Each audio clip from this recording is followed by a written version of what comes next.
জিন্দাবাদ নরেন্দ্র মোদী জিন্দাবাদ নরেন্দ্র মোদী জিন্দাবাদ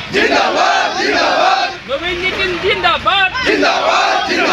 হিমন্ত বিশ্ব শর্মা জিন্দাবাদ দিলীপ শইকীয়া জিন্দাবাদ আৰু যদি তাকে নকৰে মই খাদিমুল ইছলাম মোৰ ঘৰ চৰ অঞ্চলতে মোৰ নিজৰ মাটিৰ পাত্তা নাই গতিকে আটাইতকৈ ডাঙৰ কথাটো হ'ল যে নিজেও কষ্ট পাই আছোঁ যিহেতু চাৰিওফালে মানুহৰ পাত্তা নাই মানুহৰ সংস্থাপনহীনতাত ভুগিছে মানুহে বিভিন্ন দুৰ্যোগত ভুগি আছে তাৰ একমাত্ৰ কাৰণ হ'ল যে কংগ্ৰেছ চৰকাৰ এই কথা আমাৰ সংখ্যালঘু ৰাইজে উপলব্ধি কৰিব পাৰিছে যাৰ ফলস্বৰূপে আজি হাজাৰ মানুহ স্বতঃস্ফূৰ্তভাৱে ওলাই আহিছে চাওক এতিয়া দেখা পাইছে মছজিদৰ মানে ওলাই আহি জইন কৰি আছে ইয়াত মিটিং কৰিছে মছজিদৰ নামাজ পঢ়িছে আকৌ ইয়াত গৈ নিজে আহি জইন কৰি আছে যে আমি বিজেপিক সমৰ্থন কৰিম কৈছে ইয়াত কংগ্ৰেছৰ পাত্তা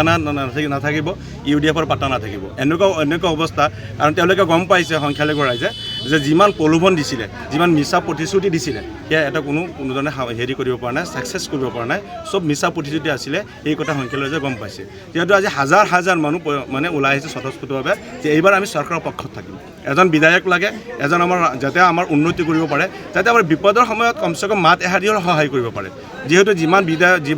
প্ৰতিনিধি ইয়াৰ পৰা নিৰ্বাচিত কৰি পঠোৱা হৈছিলে কোনো বিধায়ক কোনো মন্ত্ৰী বিধায়কে আহি সংখ্যালঘু যে বিপদৰ সময়ত মাত এষাৰ আহি দিয়া নাই আটাইতকৈ ডাঙৰ কষ্ট হ'ল এইটো যে কোনোবাই কিবা উন্নতি কৰক নকৰক কিন্তু বিপদৰ সময়ত যদি মানুহক লগ পায় তেনে বহুত মানে শান্তি এটা লাগে যে যিহেতু আমাৰ প্ৰতিনিধি আছিলে আজি আমাৰ বিপদৰ সময়ত আমাক আহি মাত এষাৰ দিছে সান্তনা এটা দিছে বিজেপি দলত যোগদান কৰিছে এইটোৱে আমাৰ কথা তাৰমানে সৰু এটা বয়স যিটো ভোটাৰ হৈছে কংগ্ৰেছত তাৰ UDFত ভোট দি আছোঁ কিন্তু সিহঁতক ভোট দিয়ে কোনো উন্নয়ন পোৱা নাই লাভ হোৱা নাই এতিয়া মই যে পাল্টি দিছোঁ যে এইবাৰ কংগ্ৰেছত বা UDFত ভোট নিদিওঁ বিজেপিত ভোট দিম যে এইটো কথা চৰাঞ্চলৰ ৰাইজে কি কয় এতিয়া চহৰ অঞ্চলৰ গোটেই ৰাইজে কৈ আছে যে এতিয়া বিজেপিত ভোট দিব আমাৰ ক্ষেত্ৰখন বন্ধ কৰিব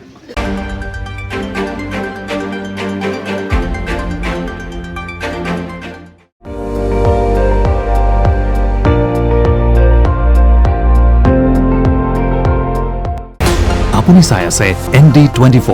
সৰ্বশ্ৰেষ্ঠ নহয় সৰ্বোত্তমৰ দৌৰত